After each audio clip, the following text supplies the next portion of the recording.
नमस्कार दोस्तों, स्वागत है आप सभी लोगों का Sonu study classes YouTube channel. दोस्तों मैं आप लोगों को एनसीईआरटी बुक क्लास 12th इतिहास चैप्टर 3 औपनिवेशिक शहर पर प्रश्न उत्तर मैं आप लोगों को इस वीडियो में बताऊंगा। प्रश्न नंबर 1, औपनिवेशिक शहरों में रिकॉर्ड्स संभाल कर क्यों रखे जाते थे? उत्तर, औपनिवेशिक शहरों में रिकॉर्ड संभाल कर रखने के निम्नलिखित कारण थे। नंबर 1, इन रिकॉर्डों से शहरों में व्यापारिक गतिविधियां, औद्योगिक प्रगति, सफाई, सड़क परिवहन, यातायात और प्रशासनिक कार्यकलापों की आवश्यकताओं को जानने, समझने और उन पर आवश्यकता अनुसार कार्य करने में सहायता मिलती थी। नंबर 2, शहरों की बढ़ती घटती आबादी के प्रतिशत को जानने के लिए भी यह रिकॉर्ड रखा जाता था। नंबर 3, शहरों की चारित्रिक विशेषताओं के अन्वेषण के समय उन रिकॉर्डों का प्रयोग सामाजिक और अन्य परिवर्तनों को जानने के लिए किया जाता था। प्रश्न नंबर 2, औपनिवेशिक संदर्भ में शहरीकरण के रुझानों को समझने के लिए जनगणना संबंधित आंकड़े किस हद तक उपयोगी होते हैं? उत्तर, औपनिवेशिक शासन काल में शहरों के विस्तार पर नजर रखने के उद्देश्य से नियमित रूप से जनगणना की जाती थी। 1872 ईस्वी में अखिल भारतीय जनगणना का प्रथम प्रयास किया गया। तत्पश्चात 1881 ईस्वी से दशकीय अर्थात प्रत्येक 10 वर्षों में की जाने वाली जनगणना व्यवस्था को नियमित रूप दे दिया गया। औपनिवेशिक संदर्भ में शहरीकरण के रुझानों को समझने में जनगणना संबंधित आंकड़ों से महत्वपूर्ण एवं ठोस जानकारी उपलब्ध होती है। नंबर 1, जनसंख्या संबंधित आंकड़ों से औपनिवेशिक भारत के विभिन्न शहरों में रहने वाले श्वेत और अश्वेत लोगों की कुल संख्या को सफलतापूर्वक पता लगाया जा सकता है। नंबर 2, जनगणना संबंधित आंकड़ों से श्वेत एवं अश्वेत शहरों के निर्माण, विस्तार, उनमें रहने वाले लोगों के जीवन स्तर, भयंकर बीमारियां के जनता पर पड़ने वाले दुष्प्रभावों आदि के विषय में भी महत्वपूर्ण जानकारी उपलब्ध होती है। नंबर 3, जनगणना संबंधित आंकड़ों से शहरों में रहने वाले लोगों की उम्र, लिंग, जाति एवं व्यवसाय आदि के विषय में भी महत्वपूर्ण सूचनाएं प्राप्त की जा सकती हैं। नंबर 4, जनगणना संबंधित आंकड़ों से जनसंख्या के विषय में प्राप्त सामाजिक जानकारियों को सुगम आंकड़ों में परिवर्तित किया जा सकता है। इस प्रकार जनसंख्या संबंधित आंकड़ों से औपनिवेशिक संदर्भ में शहरीकरण के रुझानों को समझने में महत्वपूर्ण सहायता मिलती है। जनगणना संबंधित आंकड़ों की भ्रामकता विद्यमान इतिहासकारों के विचारानुसार जनगणना संबंधित आंकड़े अनेक रूपों में भ्रामक सिद्ध हो सकते हैं, इसलिए उनका प्रयोग अत्यधिक सावधानी पूर्वक किया जाना चाहिए। प्रश्न नंबर 3, व्हाइट और ब्लैक टाउन शब्दों का क्या महत्व था? उत्तर, भारत में विभिन्न यूरोपीय कंपनियों में निरंतर प्रतिस्पर्धा की स्थिति बनी रहती थी, अतः सुरक्षा की दृष्टि से अंग्रेजों ने अपनी प्रमुख बस्तियों की किलेबंदी कर ली। मद्रास में फोर्ट सेंट जॉर्ज, कलकत्ता में फोर्ट विलियम तथा बम्बई में फोर्ट अंग्रेजों की किलेबंद कोठियाँ थी। शीघ्र ही वे बस्तियां महत्वपूर्ण औपनिवेशिक शहरों के रूप में विकसित हो गईं। मद्रास, कलकत्ता एवं बम्बई अत्यधिक महत्वपूर्ण एवं सुप्रसिद्ध औपनिवेशिक शहर थे। औपनिवेशिक शहर में यूरोपीय जिस किलेबंद क्षेत्र के अंदर आते थे उसे व्हाइट टाउन कहा जाता था। दीवारों और बोर्जी के द्वारा इसे एक विशेष प्रकार की किलेबंद के रूप में किया दिया जाता था। भारतीय किलेबंद क्षेत्र के अंदर नहीं रह सकते थे क्योंकि रंग और धर्म किले के अंदर रहने के प्रमुख आधार थे। डच, पुर्तगाली, यूरोपीय व ईसाई होने के कारण किलेबंद क्षेत्र में रह सकती थे।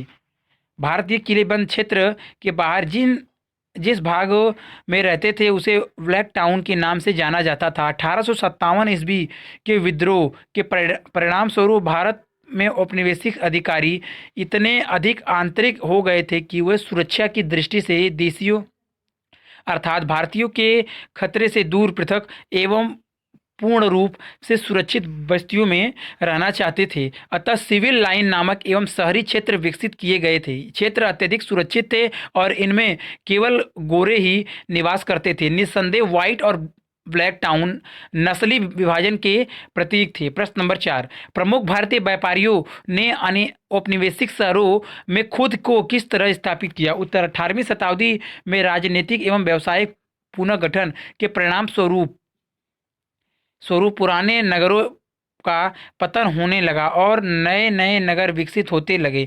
मुगल सत्ता के पतनोन्मुख हो जाने के कारण उनके शासन से संबंध नगर भी पतन को प्राप्त होने लगे। भारत में राजनीतिक नियंत्रण की प्राप्ति के साथ साथ कंपनी के व्यापार में वृद्धि होने लगी और मद्रास, कलकत्ता एवं बंबई जैसे औपनिवेशिक बंदरगाह नगर तीव्र गति से नवीन आर्थिक राजधानियों के रूप में विकसित होने लगे। शीघ्र ही यह नगर औपनिवेशिक सत्ता एवं प्रशासन के महत्वपूर्ण केंद्र बन गए। इन औपनिवेशिक शहरों के प्रति भारतीय, विशेष रूप से भारतीय व्यापारियों का आकर्षण बढ़ने लगा और वह स्वयं को इन शहरों में स्थापित करने लगे। नंबर 4, यूरोपीय से लेन देन करने वाले भारतीय व्यापारी, कारीगर एवं कामगार औपनिवेशिक शहरों में बसने लगे। वह किलेबंद क्षेत्र से बाहर स्थापित अपनी पृथक बस्तियों में रहते थे। नंबर 2, भारत में राजनीतिक सत्ता एवं संरक्षण British east company India company के हाथों में आ जाने पर दूरभाषीय बिचौलिए व्यापारी तथा माल की आपूर्ति करने वाले भारतीय भी इन शहरों के महत्वपूर्ण अंग बन गए। 19वीं शताब्दी के उत्तरार्ध में भारत में रेलवे नेटवर्क का तीव्र गति से विस्तार होने के कारण औपनिवेशिक नगर शेष भारत से जुड़े गए और कच्चे माल एवं श्रम की स्रोत देहाती एवं दूरवर्ती क्षेत्र भी इन बंदरगाह शहरों से जुड़ने लगे। अतः भारतीय व्यापारी इन नगरों में अपने उद्योग स्थापित करने लगे। उदाहरण के लिए 1850 के दशक के बाद भारतीय व्यापारियों एवं उद्यमियों द्वारा बंबई में सूती कपड़ा मिलों की स्थापना की गई। घनी भारतीय एजेंडे एवं बिचौलियों ने बाजारों के आसपास ब्लैक टाउन के परंपरागत शैली के आधार पर दालानी मकानों का निर्माण करवाया। नंबर 5, उन्होंने भविष्य में पैसा लगाने का अधिकांश लाभ अर्जित करने के उद्देश्य से शहर के अंदर बड़ी बड़ी जमीनों को भी खरीद लिया। नंबर 6, शीघ्र ही वे पश्चात जीवन शैली का अनुकरण करने लगे। अपने अंग्रेज स्वामियों को प्रभावित करने के उद्देश्य से उन्होंने त्योहारों के अवसरों पर रंगीन दावतों का आयोजन करना प्रारंभ कर दिया।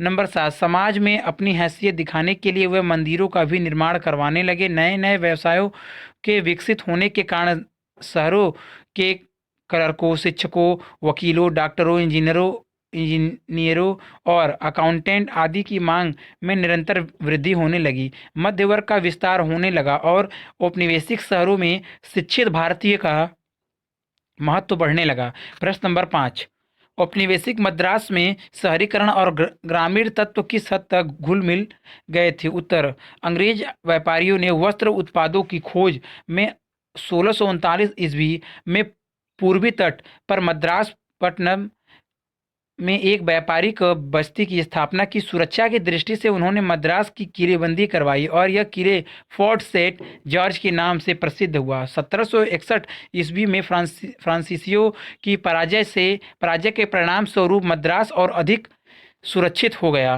तथा शीघ्र ही एक महत्वपूर्ण व्यावसायिक शहर बन गया। यूरोपीय किलेबंद क्षेत्र के अंदर रहते थे जिसे व्हाइट टाउन कहा जाता था। Fort Saint George White Town का केंद्रक था। भारतीय ब्लैक टाउन जिसे किलेबंद क्षेत्र के बाहर स्थापित किया गया था में रहते थे। उल्लेखनीय है कि मद्रास का विकास अनेक ग्रामों को मिलाकर किया गया था, अतः इनमें शहरी और ग्रामीण तत्वों का अद्भुत समन्वय देखने को मिलता था। मद्रास में भिन्न भिन्न समुदायों के लिए रोजगार के अनेक अवसर उपलब्ध थे, अतः विभिन्न प्रकार के आर्थिक कार्य करने वाले अनेक समुदाय यहाँ आए और यहीं बस गए। दूरबास, तेलुगु, कोमाटी और वल्लालार इसी प्रकार के समुदाय थे। दूबास स्थानीय भाषा और अंग्रेजी दोनों को बोलने में कुशल थे, अतः वह भारतीय एवं गोरों के बीच मध्यस्थ का काम करते थे। वल्लालार नवीन अवसरों का लाभ उठाने वाली एक स्थायी ग्रामीण जाति थी और तेलुगु कोमाटी अनाज व्यापार में लगा एक प्रभावशाली व्यावसायिक समुदाय था। 18वीं शताब्दी से गुजराती बैंकर भी यहाँ बस गए थे। पेरियार पेरियार एवं बनियार गरीब श्रमिक वर्ग के अंतर्गत आते थे। समीप स्थित टिपली केन मुस्लिम जनसंख्या का केंद्र था। अक्कॉट के नवाब भी यहाँ रहते थे। माई लापुर तथा टिपली केन जाने जाने जाने माने हिंदू धार्मिक केंद्र थे। अनेक ब्राह्मण अपनी आजीविका यहीं से प्राप्त करते थे। सांथोम तथा वहाँ का बड़ा गिरजाघर रोमन कैथोलिक अंग्रेजों का केंद्र था। यह सभी बस्तियां मद्रास शहर का भाग बन गई थी। इस प्रकार अनेक ग्रामों को मिला लिए जाने के कारण मद्रास दूर दूर तक फैले शहर बन गया। भारत में ब्रिटिश सत्ता मजबूत हो जाने पर यूरोपीय किलेबंद क्षेत्र से बाहर माउंट रोड और पुना माली रोड पर अपने अपने रहने के लिए गार्डन हाउस से अर्थात बगीचों वाले मकानों का निर्माण करवाने लगे। अंग्रेजों की जीवन शैली का अनुसरण करते हुए संपन्न भारतीय इसी प्रकार के निवास स्थान बनवाने लगे। इस प्रकार मद्रास के आसपास स्थित ग्रामों के स्थान पर नए नए उप शहरी क्षेत्र विकसित होने लगे। गरीब लोग अपने काम के स्थान के निकट स्थित ग्रामों में रहने लगे। इस प्रकार मद्रास के क्रमिक शहरीकरण के परिणाम स्वरूप इन ग्रामों के मध्य स्थित शहर के अंतर्गत आ गए। इस प्रकार मद्रास का स्वरूप एवं अर्ध ग्रामीण शहर जैसा हो गया। निम्नलिखित पर एक लघु निबंध लिखिए लगभग 250 से 300 शब्दों में। प्रश्न नंबर 6, 18वीं सदी में शहरी केंद्रों का रूपांतरण किस तरह हुआ? उत्तर, 18वीं सदी में शहरी केंद्रों का रूपांतरण बढ़ती तेजी के साथ हुआ। यूरोपीय मूलत अपने अपने देशों के शहरों से आए थे। उन्होंने औपनिवेशिक सरकार के काल में शहरों का विकास किया। पुर्तगालियों ने 1510 में पणजी रैचू ने 1605 में मछलीपट्टनम, अंग्रेजों ने 1639 में मद्रास, चेन्नई 1661 में मुंबई और 1690 में कोलकाता बसाए। तो फ्रांसीसियों ने 1673 में पाडिचेरी नामक शहर बसाया। इसमें से अनेक शहर समुद्र के किनारे थे। व्यापारी गतिविधियों के केंद्र होने के साथ साथ प्रशासनिक कार्यकलाप के भी केंद्र थे। अनेक व्यापारी गतिविधियों के साथ साथ इन शहरों का विस्तार हुआ। आसपास के गांवों में अनेक सस्ते मजदूर, कारीगर, छोटे छोटे व्यापारी, सौदागर, कामगार, बुनकर, रंगरेज, धातु कर्म करने वाले लोग रहने लगे। इस शहरों में ईसाई मिशनरी काफ़ी सक्रिय थी। अनेक स्थानों पर पश्चिमी शैली की इमारतें, चर्च और सार्वजनिक महत्व की इमारतें बनाई गई। स्थापत्य में पत्थरों के साथ ईंट, लकड़ी, प्लास्टर आदि का प्रयोग किया गया। छोटे गांव, कस्बे और कस्बे छोटे बड़े शहर बन गए। आसपास के किसान तीर्थ करने के लिए शहरों में आते थे। अकाल के दिनों में प्रभावित लोग कस्बे और शहरों में इकट्ठे हो जाते थे। लेकिन जब कस्बों पर हमले होते थे तो कस्बों के लोग ग्रामीण क्षेत्र में शरण लेने के लिए चले जाते थे। व्यापारी और फेरी वाले लोग कस्बों से गांव में जाकर कृषि उत्पाद और कुछ कुटीर व छोटे पैमाने के उद्योग धंधे में तैयार माल बिक्री के लिए शहरों और कस्बों में लाते थे। इससे बाजार का विस्तार हुआ। भोजन और पहनावे की नई शैलियाँ विकसित हुई। अनेक शहरों की चादीवारियों को 1857 के विद्रोह के बाद तोड़ दिया गया। जैसे दिल्ली का शाहजहानाबाद दक्षिण भारत में मदुरई, कांचीपुरम मुख्य धार्मिक केंद्र थे। धीरे धीरे वह महत्वपूर्ण व्यापारिक केंद्र भी बन गए। 18वीं शताब्दी में शहरी जीवन में अनेक बदलाव आए। नंबर 1, राजनीतिक तथा व्यापारिक पुनर्गठन के साथ पुराने नगर जैसे आगरा, लाहौर, दिल्ली पन्नोन्मुख हुए तो नए शहर मद्रास, चेन्नई, मुंबई, कोलकाता शिक्षा, व्यापार, प्रशासन, वाणिज्य आदि के महत्वपूर्ण केंद्र बन गए। विभिन्न समुदायों, जातियों, वर्गों, व्यवसायों के लोग यहाँ रहने लगे। नंबर 2, नई क्षेत्रीय ताकतों के विकास से क्षेत्रीय राजधानी जैसे अवध की राजधानी लखनऊ, दक्षिण के अनेक राज्यों की राजधानियां जैसे तंजौर, पूना, श्रीरंगपट्टनम, नागपुर, बड़ौदा के बढ़ते महत्व दिखाई दिए। नंबर 3, व्यापारी प्रशासन, शिल्प काल तथा अन्य लोग पुराने मुगल केंद्रों से नई राजधानियों की ओर काम तथा रोजगार की तलाश में आने लगे। नंबर 4, नए राज्यों और उदित होने वाली नई राजनीतिक शक्तियों में प्राय निरंतर लड़ाइयाँ होती रहती थी। इसका परिणाम यह हुआ कि भाड़े के सिपाहियों को भी तैयार रोजगार मिल जाता था। नंबर 5, कुछ स्थानीय विशिष्ट विशिष्ट लोगों तथा उत्तर भारत में मुगल साम्राज्य से संबंधी अधिकारियों ने भी इस मौके का उपयोग करके पूरम और गज जैसी शहरी बस्तियों में अपना विस्तार किया। नंबर 6, राजनीतिक विकेंद्रीकरण का प्रभाव सर्वत्र एक जैसा नहीं था। कई स्थानों पर नए सितारे से आर्थिक गतिविधियां बढ़ी, कुछ नए स्थानों पर लूटपाट तथा राजनीतिक अनिश्चितता आर्थिक पतन में बदल गई। जो शहर व्यापार तंत्रों से जुड़े हुए थे, इसमें परिवर्तन दिखाई देने लगे। यूरोपीय कंपनियों ने अनेक स्थानों पर अनेक आर्थिक आधार या फैक्ट्रियां स्थापित कर ली।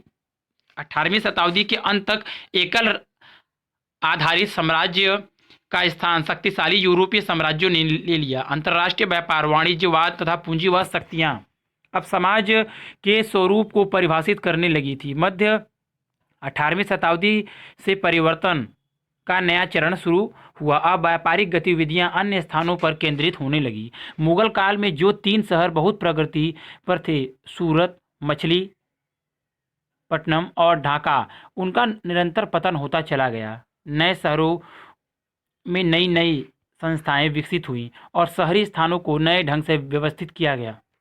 अनेक शहरों पर पश्चिमी शिक्षा केंद्र, अस्पताल, रेलवे दफ्तर, व्यापारिक गोदाम, सरकारी कार्यालय आदि नए नए रोजगार विकसित हुए। दूर दूर के प्रदेशों और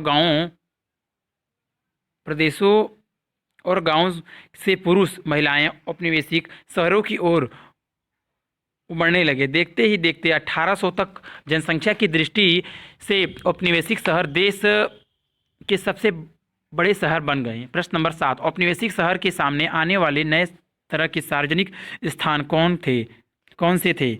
उनके क्या उद्देश्य थे?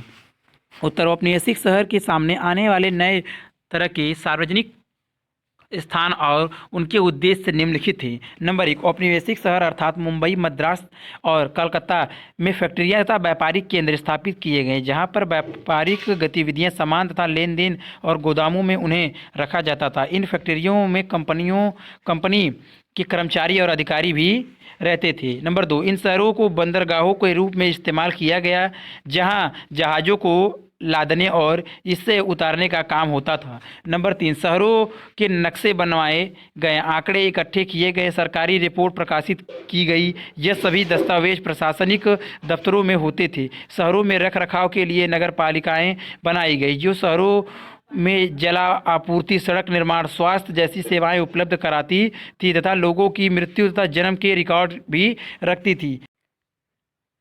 नंबर 4, 1853 के बाद से इन शहरों में रेलवे स्टेशन, रेलवे वर्कशॉप और रेलवे कॉलोनियां और रेलवे लाइन के नेटवर्क बिछाए गए। इस प्रकार नए शहर बंदरगाहों, किले, वन सेवा केंद्रों और रेलवे स्टेशनों जैसे सार्वजनिक स्थानों से भर गए।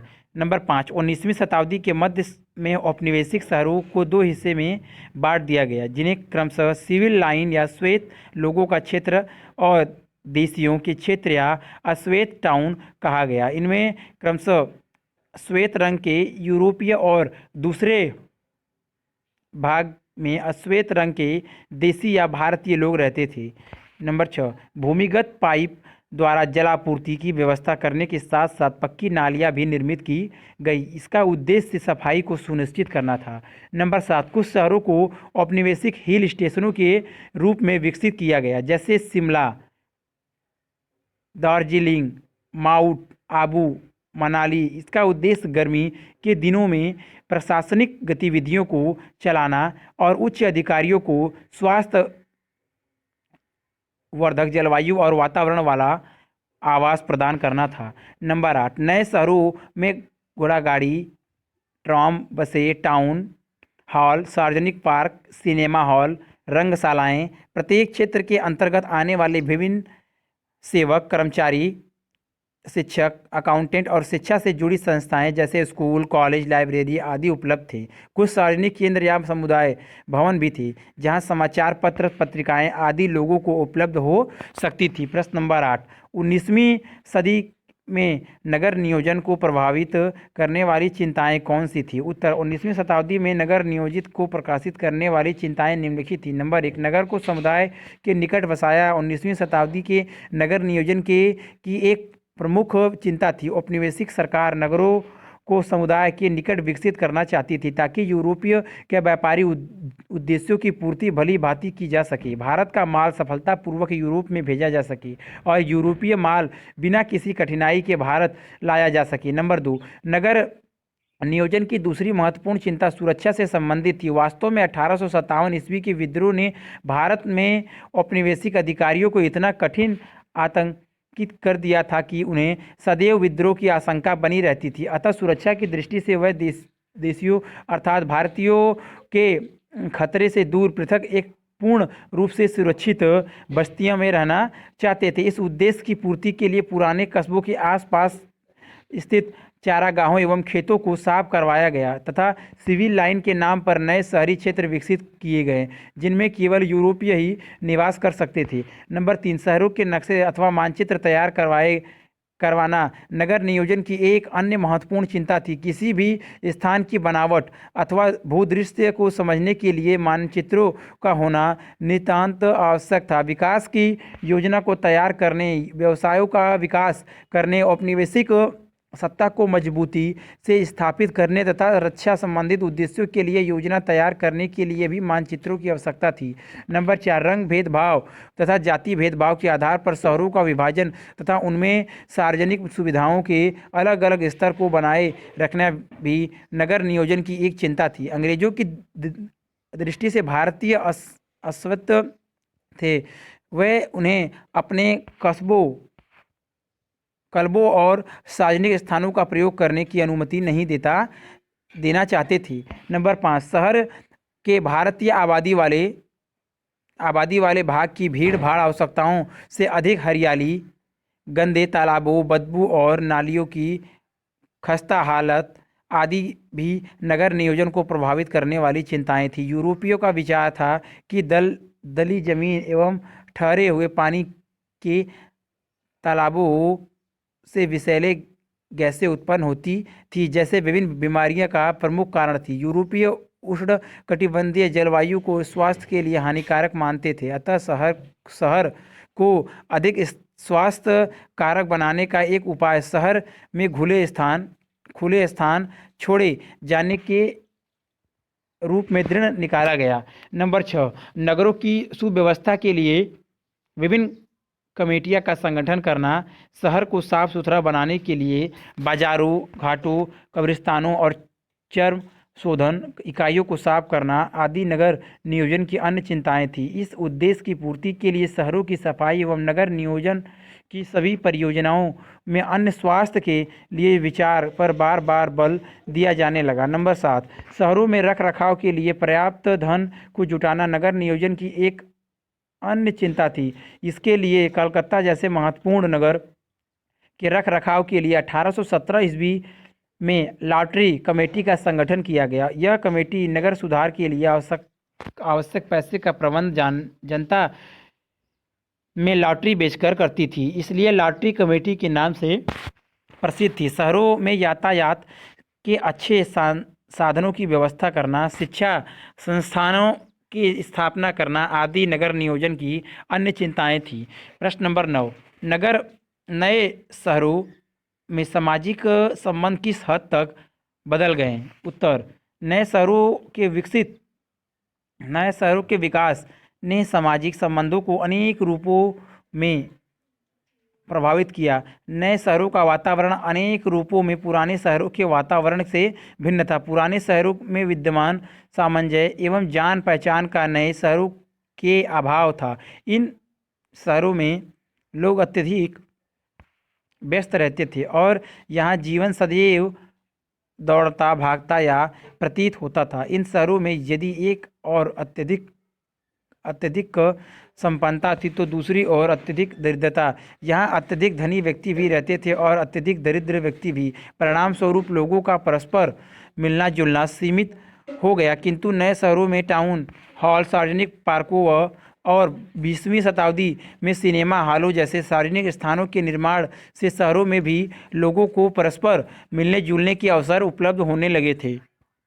शहरों में नवीन सामाजिक समूह विकसित हो जाने के परिणाम स्वरूप पुरानी पहचानें अपना महत्व खाने लगी। लगभग सभी वर्गों के संपन्न लोग शहरों की तरफ उमड़ने लगे। नए नए व्यवसायों के विकसित होने के कारण शहरों में क्लर्कों, शिक्षकों,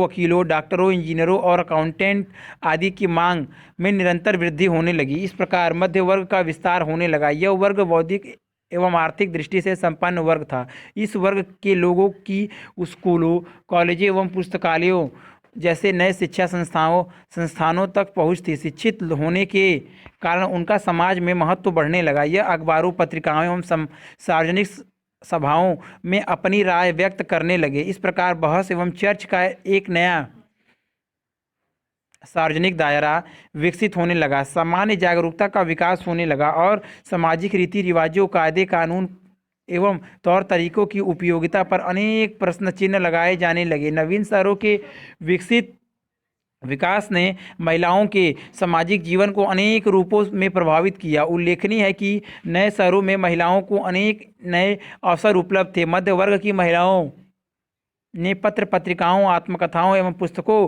के माध्यम से समाज में अपनी स्वतंत्रता पहचान बनाने का प्रयास प्रारंभ कर दिए थे, किंतु पितृसत्तात्मक भारतीय समाज ऐसे प्रयासों का स्वागत करने के लिए तैयार नहीं था। परंपरागत भारतीय समाज में महिलाओं का स्थान घर की चार दीवारी के अंदर था। अतः शिक्षित महिलाओं के ऐसे प्रयासों को अनेक लोगों ने परंपरागत पितृसत्तात्मक कायदे कानूनों को बदलने के प्रयास समझा। रूढ़िवादियों को भय था कि शिक्षित महिलाएं सामाजिक रीति रिवाजों को उलट पुलट कर रख देगी, जिसके परिणाम स्वरूप महत्वपूर्ण सामाजिक व्यवस्था का आधार ही डबाडोल हो जाएगा। उल्लेखनीय है कि महिलाओं की शिक्षा की पुरजोर वकालत करने वाले सुधारक भी महिलाओं को केवल मां और पत्नी की परंपरागत भूमिकाओं में ही देखना चाहते थे, किंतु शिक्षा के प्रसार ने महिलाओं में जागरूकता को उत्पन्न किया और धीरे धीरे सार्वजनिक स्थानों में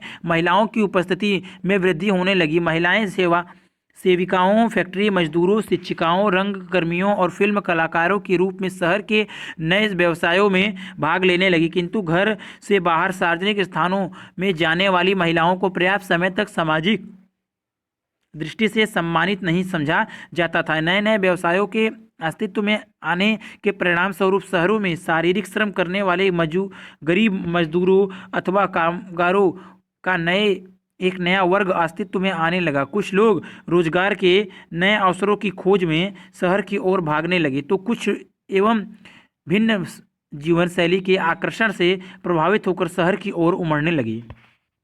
मजदूरों एवं कामगारों के लिए शहर का जीवन अनेक संघर्षों से परिपूर्ण था। वस्तुएं महंगी होने के कारण यहाँ रहने का खर्च उठाना सरल नहीं था, और फिर नौकरी पक्की न होने के कारण सदा काम मिलने की गारंटी भी नहीं होती थी। इसलिए रोजगार की खोज में गांव से शहर में आने वाले अधिकांश पुरुष अपने परिवारों को ग्रामों में ही छोड़ आते थे। उल्लेखनीय है कि शहरों में रहने वाले गरीबों ने वहां अपनी एक पृथक संस्कृति की रचना कर ली थी, जो जीवन के परिपूर्ण रूप थे।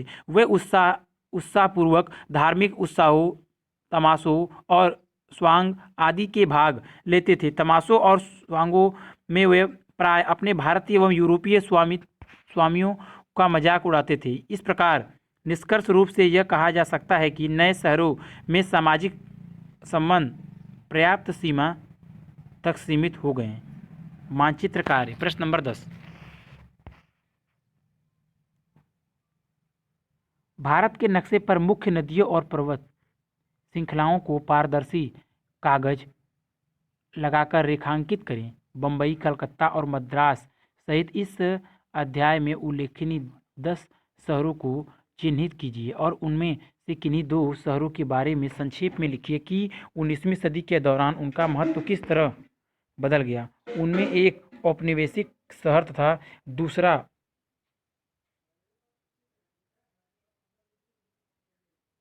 दूसरा उससे पहले का शहर होना चाहिए। उत्तर संकेत। प्रमुख नदियाँ गंगा, ब्रह्मपुत्र, यमुना, झेलम, रावी, सतलुज, सतलुज, नर्मदा, गोदावरी, कृष्ण और कावेरी। पर्वत श्रृंखलाएं हिमालय, अरावली, विंध्याचल, शिवालिक, सतपुड़ा, काराकोरम आदि। भारत के 10 प्राचीन नगर दिल्ली, आगरा, लाहौर, पटना, सूरत, कलकत्ता, मुंबई, कांचीपुरम, ढाका, मदुरई, मछलीपट्टनम आदि। 19वीं शताब्दी के दौरान औपनिवेशिक शहर बम्बई, मद्रास, कलकत्ता, पांडिचेरी, पणजी उपयुक्त स्थलों को भारत के नक्शे पर स्वयं चिन्हित करें। 19वीं शताब्दी के दौरान का एक औपनिवेशिक शहर बम्बई। मुंबई भारत के पश्चिमी तट पर स्थित भारत का सर्वाधिक विशाल बंदरगाह शहर है। 17वीं शताब्दी में यह 7 द्वीपों का शहर पुर्तगालियों के अधीन मात्र एक द्वीप समूह था। सन 1661 में पुर्तगाली राजकुमारी के साथ अंग्रेज राजा चार्ल्स द्वितीय का विवाह हुआ। तब यह द्वीप समूह उपहार स्वरूप अंग्रेजों के पास चला आया। 1818 में जब चतुर अंग्रेज मराठा युद्ध में मराठा पराजित हो गए तो अंग्रेजों के पास बम्बई का पूर्ण नियंत्रण आ गया। ब्रिटिश सरकार के स्थापित होने के होते ही इस शहर स्थापित होते ही इस शहर ने शक्ति एवं सम्मान की दृष्टि से बहुत ही ख्याति एवं महानता प्राप्त कर ली। कारण नंबर 1, जब 1819 में बम्बई शहर को बॉम्बे प्रेसिडेंसी की राजधानी बना दिया गया तो इसका बड़ी तीव्रता से फैलाव हुआ। नंबर 2, यह नगर अफीम एवं कपास के व्यापार का केंद्र बन गया और यहाँ वस्त्र की अनेक मिलें स्थापित की गई। महत्व अंग्रेजी ईस्ट इंडिया कंपनी ने अपने व्यापारिक आधार या मुख्य शिविर को सूरत से उठाकर बम्बई स्थापित कर दिया। जैसे जैसे समय गुजरा बम्बई भारत की वाणिज्यिक राजधानी बन गया। नंबर 2, पश्चिमी भारत में यह एक प्रशासनिक केंद्र बन गया। नंबर 3, 19वीं शताब्दी के अंत तक बम्बई एक प्रमुख औद्योगिक केंद्र भी बन गया। नंबर 4, बम्बई एक बड़े पतन के रूप में कार्य करने लगा। यहाँ से कपास और अफीम का कच्चा माल बहुत बड़ी मात्रा में आने जाने लगा। नंबर 5, सबसे बड़ा रेलवे जंक्शन मुख्यालय बन गया। नंबर 6, 1881 और 1931 के मध्य लगभग 25% बम्बई के निवासी बम्बई में पैदा हुए थे। शेष 75% लोग बम्बई में बाहर से आकर बसे थे। नंबर 7, कालांतर में बम्बई भारत में फिल्म निर्माण का एक महत्वपूर्ण केंद्र बना। दिल्ली भारत के सबसे प्राचीन शहरों में से एक है। इसके प्रारंभ के चिन्ह हमें महाभारत युग में भी दिखाई देते हैं। उस समय महाकाव्य काल में इस शहर को इंद्रप्रस्थ कहा जाता था। यह एक स्वीकृत ऐतिहासिक तथ्य है। इस शहर की अनेक बार नींव रखी गई और अनेक बार उजाड़ा गया। 17वीं शताब्दी में शाहजहानाबाद नाम से जिसे आजकल पुरानी दिल्ली कहा जाता है, इसे मुगल सम्राट शाहजहां ने बसाया था। इस शहर के चारों ओर ऊंची ऊंची मोटी और सुदृढ़ 4 दीवारी थी, जिसमें शहर में प्रवेश और निकासी के लिए स्थान स्थान पर विशाल द्वार बने हुए थे। इसमें से कुछ इमारतों पर उस विशाल दीवार और द्वार के अवशेष देखे जा सकते हैं। अंग्रेजों के शासनकाल में नई दिल्ली की नींव रखी गई और इसका खूब विस्तार हुआ और इस नए शहर को 1911 में अंग्रेजों ने ब्रिटिश राजधानी के रूप में चुना। आजकल दिल्ली भारत का सर्वाधिक महत्वपूर्ण महानगर है।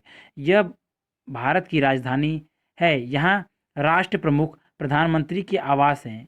यह शहर यमुना नदी के किनारे स्थित है। यद्यपि दिल्ली को डी श्रेणी का राज्य घोषित किया गया है, लेकिन व्यावहारिक तौर पर इसे संघीय प्रदेश में शामिल किया जाता है। आधिकारिक तौर पर दिल्ली शहर को राष्ट्रीय राजधानी क्षेत्र के रूप में जाना जाता है। राजधानी होने के कारण इस शहर में अनेक नागरिक, प्रशासनिक, सैनिक और गैर प्रशासनिक कार्यालय और बड़ी संख्या में दफ्तर हैं। इस शहर में देश के लगभग सभी प्रांतों और संघीय प्रदेशों के लोग, विभिन्न सैन्य बल, विभिन्न प्रकार के सरकारी और गैर सरकारी कर्मचारी रहते हैं। परियोजना कार्य कोई एक। प्रश्न नंबर 11, पता लगाइए कि आपके कस्बे या गांव में स्थानीय प्रशासन कौन सी सेवाएं प्रदान करता है। क्या जलापूर्ति, आवास, यातायात और स्वास्थ्य एवं स्वच्छता आदि सेवाएं भी इसके हिस्से में आती हैं। इन सेवाओं के लिए संसाधनों की व्यवस्था कैसे की जाती है, नीतियाँ कैसे बनाई जाती हैं। क्या शहरी मजदूरों या ग्रामीण इलाकों के खेतिहर मजदूरों के पास नीति निर्माण में हस्तक्षेप का अधिकार होता है। क्या उससे राय ली जाती है। अपने निष्कर्षों के आधार पर एक रिपोर्ट तैयार कीजिए। उत्तर स्वयं करें। प्रश्न नंबर 12, अपने शहर या गांव में 5 तरह की इमारतों को चुनिए। प्रत्येक के बारे में पता लगाइए कि उन्हें कब बनाया गया, उनको बनाने का फैसला क्यों लिया गया, इसके लिए संसाधनों की व्यवस्था कैसे की गई, इसके निर्माण का जिम्मा किसने उठाया और उनके निर्माण में कितना समय लगा। इन इमारतों के स्थापत्य या वास्तुशैली संबंधित आयामों का वर्णन कीजिए और औपनिवेशिक स्थापत्य से उनकी